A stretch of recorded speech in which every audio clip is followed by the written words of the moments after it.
I've talked to you before. You were here 4 years ago. Years ago in 2018. And I was thinking about that the world is so different from then. And I'm completely different. Yeah, you find? 2018, I think, was just, when I had been introduced to Downers and when I had just turned 18. And so I think I was just getting started in that addiction, and it was, before I knew that it was going to be an addiction, but I was definitely getting dependent on pills at that time. So, I mean, for me, 2018, it feels like a lifetime ago, really. It feels like a whole lifetime ago thinking of when I put Make Me Cry out. It's so funny, hey, because I didn't get that off you. Like, I felt like we had a pretty normal, conversation. I didn't, Yeah, I mean, I feel like that's the thing about like people who are struggling. I feel like I was really good at like rehearsing being really happy and like outgoing, and that was like my default.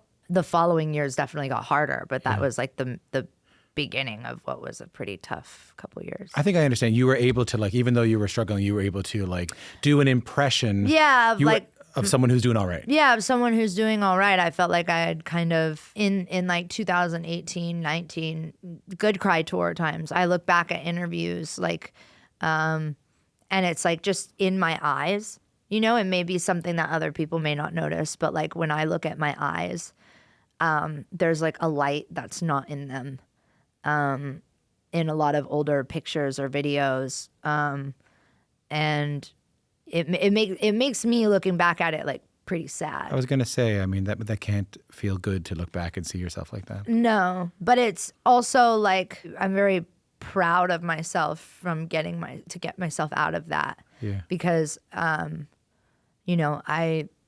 refuse to get help, or like would push away any type of help that someone would try to offer me. And so, coming around to wanting help and asking for help, because really I think I've realized that like you can't do it for anybody else, and nobody else is going to change for you, and you can't change for anyone else. Like you have to do it you have to want it. And so it took me like wanting that for myself. Like it wasn't, all the times that I would try to do it for my mom or do it for other people. This is getting sober. I wouldn't really be able. It's all, I think, about like when you're ready and when you want to help you. This explains some stuff, because you know what? When you came in, we were talking about an album. Yeah. Well, let's go back to the album. No. I don't mean the album we're here to talk. No, that's not what I'm saying. I'm not saying, hey, enough about your addiction. I want to talk about the album. I'm totally good to go back to that album. No, I want to talk about the album you came in to talk to me about in 2018. Yeah, okay. You had an album ready to go the way you were talking to me about it. Yeah. That never came out. No, but you know what? Unfinished was on there. Oh. It was like, there wasn't even an album, like with 10 songs. It wasn't like there was a group of songs that was being called an album. I think I was just, I'm working on an album. I'm preparing for an album, NC-17. I'm making that album. And, I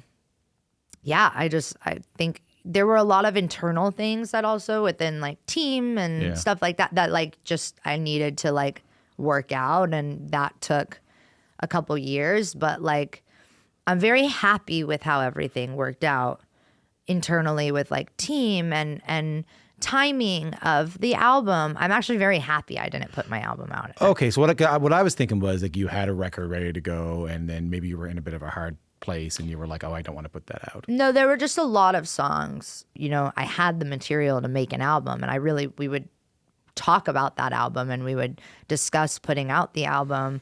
But it seemed like there was a lack of like actual plans and steps behind it. And it just seemed like it wasn't all coming together. Like there was a disconnect internally. And so I had to kind of work it out. And I, found a team that is my team and I really love working with. And, I feel they're just so supportive and good at letting their artists and their female artists in particular, like just really let them make their music and create on their own terms and let them be the artists they want to be. You know, I got really excited. I'm not the person that looks at a roster and like is like, oh, I want to go with them because of who's on somebody's roster. That's not what it was, but it was that I saw really strong female artists that had been supported by their team and encouraged to do things on their own terms. And on the management side, they help them succeed at whatever it is they want to be as that artist. And so, you know, I really found a great fit for me. I think that honesty and vulnerability, that honesty that you're talking about, the idea that you found a team that allowed you to be exactly who you were and not try to make you someone else, was pretty powerful as far as I can tell in the story of you, especially with like one of the songs that sort of kind of blew up for you. Can you put your headphones on for a second? Yeah. Do you mind? Remind me every day I'm not enough, but I still stay. If you want me to leave, then tell me to leave, and baby, I'll go. You put out this song, which is like a very honest reflection of who you are. Mm-hmm. And that is a very pivotal moment in like you becoming you. Am I right about that? Yeah, I feel like I'm definitely, I feel like coming around to the end of Everything EP, I was really making the music that I wanted to make. Yeah. But like writing it, what were you writing about on that one? I was in a relationship from the time I was like 16, 17 till about 19 years old, like on and off with the same person. Yeah. And that was like my very first serious relationship. When I moved out of my house, I moved out with, and we got a home together. Like it was I wanted to grow up so fast. And so when I moved out and I moved in with this person, you know, it wasn't what I expected at 17 years old moving in with somebody else. I think I imagined like playing house a little bit. I felt very unworthy in that relationship due to like a lot of cheating on my partner's end and just not feeling good enough. I felt every single day I was just reminded that I wasn't enough for this person, but I like worshiped this person. I've always, in my lyrics, I'm pretty open about this, but I always, when I'm with somebody, I feel like I end up worshiping that person. Yeah, there's a lyric on this new record about that, right? Yeah. Creating a god out of, you know, somebody you're with. And I cling on to people so much, like even if it's just a friendship or, you know, the relationship I have with my mom, like I love being close to people. Yeah. And so when I meet someone and I like someone or I fall in love with somebody, like I really want to be involved in their lives, and I give so much of me to that person, where in a lot of times I've lost who I am in the process. Yeah. Which is what really happened in the past couple of years and in my last relationship that I write about on this album. It must be so meaningful when you tell me the story about, like, you know, you were going through this, you were in a very immature relationship with someone who's probably not a great partner at 17 and made you feel like you weren't enough and made you feel like you weren't pretty enough or you weren't good enough. And then you write about this, and to have, I mean, that song kind of really blows up for you. That must be rewarding for you. Well, what's interesting about July is nobody believed in it except for me. And I had to beg and plead to let this song come out. And I had so much confidence with this song. I knew what it was. I really did. And I didn't know if people didn't believe in me or didn't believe in the song or wanted me to be more pop. But I'm not really a pop artist. No. I'm not. And I can make pop music and I'll be generalized as pop, but I think there's something with, you know, just having a raw and organic sound connected to my music with such real and sensitive lyrics. There's like a disconnect if the music's not as real as what I'm saying. Like I just don't, I feel a disconnect with it. And Yeah, so I think when I started making this more like, the end of everything was a bit more like acoustic pop, Yeah. like singer-songwriter style lyrics. And I think I guess to people that, are on the business side of this, I don't know if that music is as exciting. If that makes sense. Yeah. So you're not, you get a song like July and you're like, okay, well, where's the pop hit? Yeah. And I'm like, that is the pop hit. But then it becomes the pop hit right. too. I was like, this is a great song. And so, I think it shocked everyone around me except for me that the song did what it did. It leads to this record really well, right? Because I feel like that's a nice opening to like, I'm going to do what I want to do. I'm going to sing what I want to sing. I'm not necessarily going to make a pop record. I'm not going to make a top 40 country record. I'm going to make the kind of music that I want to make. Can we listen to the first track off the record together? I would love that. Yeah. Let's listen to that. When I turned 20, I was overcome with the thought that I might not turn 21. Death upon my doorstep. If I took just one more step, there'd be nothing left of me except these songs. As much as you want to say, like, talk to me about what inspired that song. Is it what we were talking about earlier? Yeah, I was coming out of, I had just started I was in the early months of recovery, but it was around my 20th birthday where I was struggling really heavily with suicidal thoughts and was extremely dangerously deep into addiction at that time. And I had kind of had that conversation with a friend, and it was kind of the first time I think I had really like openly talked about having an addiction knowingly, like, and I, because usually I would be pretty guarded with that and not want to like say what it is. And just, at the point where I wrote these lyrics, I was completely, or where I'm writing these lyrics about, I was completely unable to look in the mirror at myself. I really hated myself. I did not want myself to be a person on this planet. I felt the planet would be way better off without me on it. Genuinely. That's just, that was, you asked me. So that's where I was at that time. Of course. I did not see at the time of being 20 years old, I didn't see it to be possible for me to make it to see my 21st birthday. It felt like impossible. It felt like eternity to me. It felt like, and I was also taking dangerously large amounts of Xanax and downers.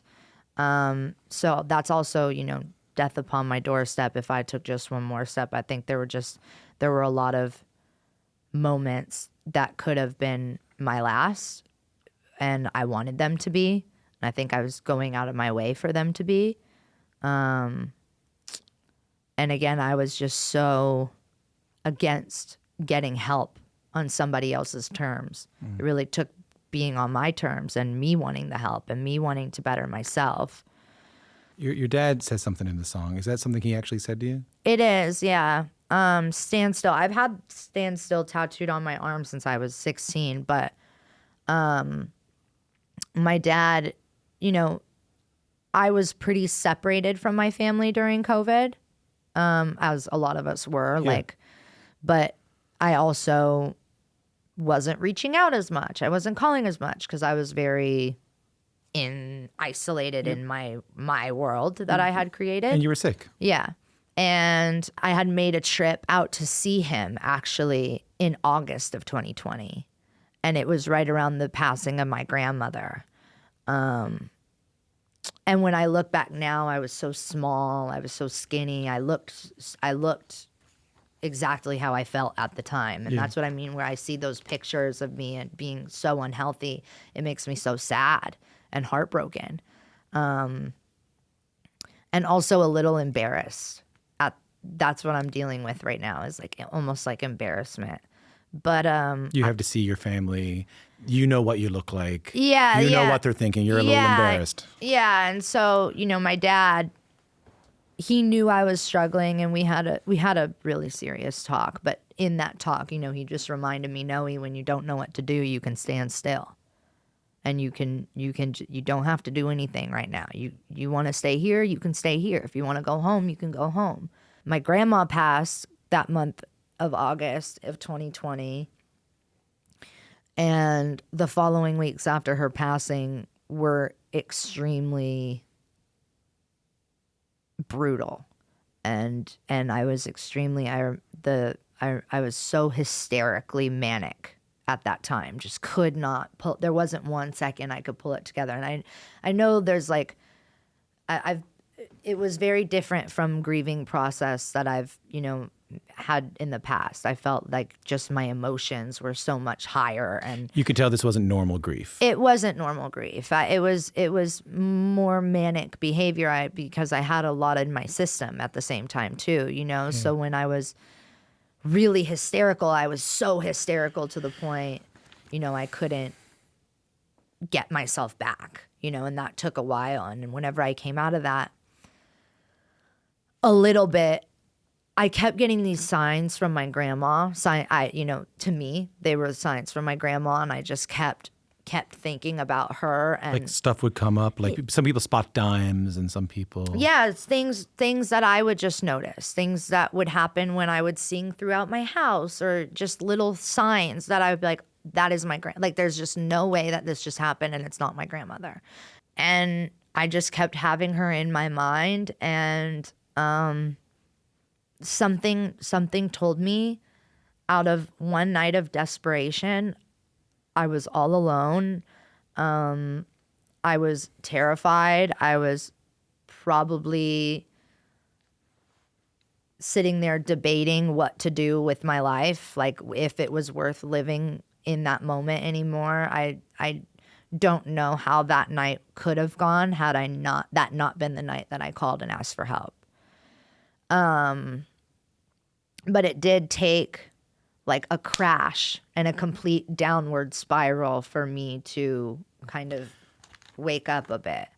What I love about that song, so thank you for telling me that. What I love about that song is that it's so real in what the after of that is like. Because here's how the story typically goes. You have a moment where you go like, I need help. I'm struggling with addiction to downers, and I'm going through grief, and I need help. Tom, I got help, and I was great. But there's a lyric in that song, I think it's like maybe the second or third verse, which is something along the lines, what it said to me was like, I got sober, but it's not easy. It didn't make it go away. No. And that's not something we hear a lot. But I think it's, for friends of mine, people I know who have gone through traumatic things and have had to get sober, they'll tell me the same thing. They'll be like, yeah, I got sober. That was step one. Yeah.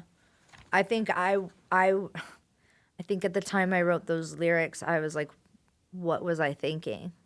Actually, I think I was like, I can't do this. Like, this is too hard. You wrote them kind of struggling, saying, what am I doing being sober? I can't do this. I can't do I'm going to fail.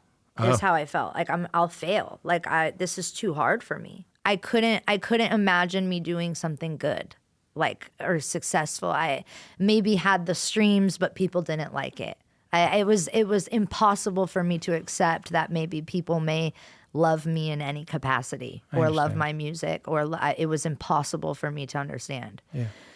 And so when writing those lyrics, I think I was just like,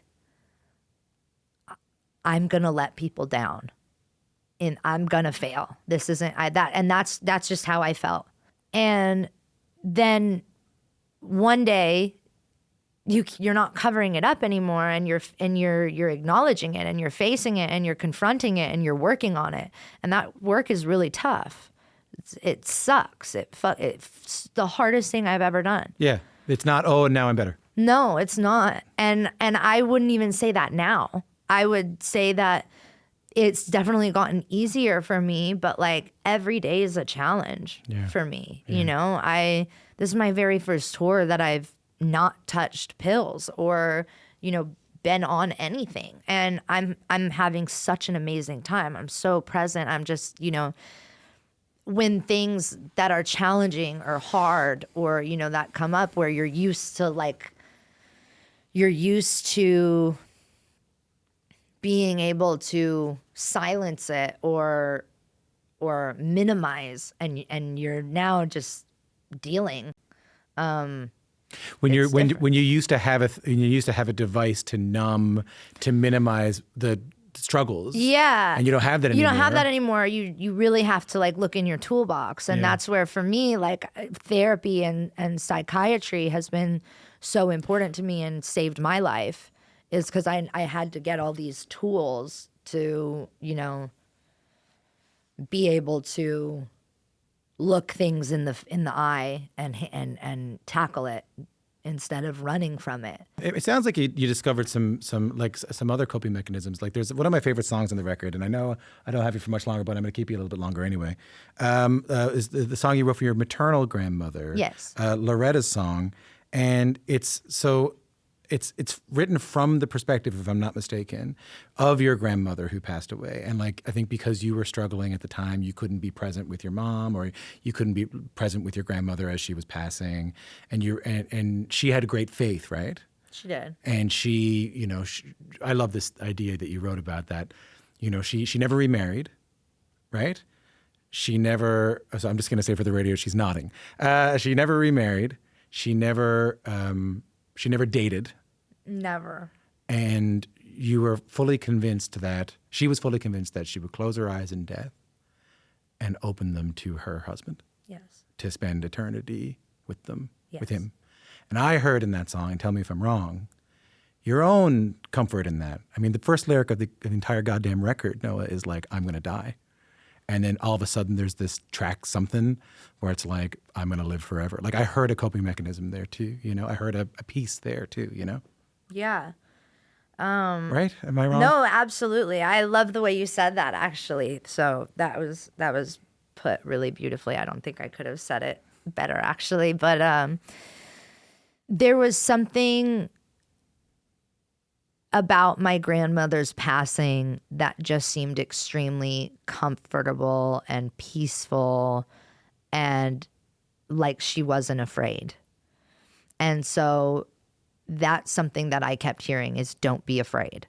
Tell your mom, don't be afraid. You don't have to be afraid. And I wrote this song kind of out of hearing that, don't be afraid, don't be scared. My mom was so scared. And also I got everything I needed to say out, though, in song. And I gave that to my mom, and also to myself. Listen to that a lot of the times where I would fear the future or the next morning or the next hour. You would listen. You would that comfort you wanted to give to your mother. You would give to yourself. I would remind myself, of don't be afraid. Yeah, on this record, I do sense that how important your family is to you on a personal level. Your family obviously helped you so much. And in fact, more than most records from someone who I know has a famous family, I hear you acknowledging how much their love helped you with what you were going through. So I guess I just wanted to check in on that answer you gave me last time. And how are you? It's nothing I ever was running from. I think at the time I was just trying to be really set and direct to people, hey, I'm here to talk about my music. Where now, as I'm a bit older and I do come into these interview rooms and people have that respect for me, and I appreciate it so much because it was something that I didn't have as a kid. So that's where I'm at right now, and I'm so open to talking about anything. It's just, I appreciate that people are now starting to really see me, I would hope so 6-7 years in the making as an artist and not another Cyrus member, I would say not just as an artist, but as a human. This is a very human record you put out. Thank you. This tells me something about you as a person, not as a Cyrus or not even as an artist. Thank you. I get to learn about something that I think a lot of people can have gone through, something that's not a story. That song we were talking about, Noah Stand Still, I mean, your dad sings a verse and a chorus with you on that record. It was so beautiful to hear. Thank you. You can hear that support in real life, It is. It's so important. I really appreciate this interview. I've had such a great time with you today. Oh, man, are you kidding me? No, I'm being 100% serious. Lovely to see you. Nice to see you. And a lovely record. Thanks for coming in. Thank you.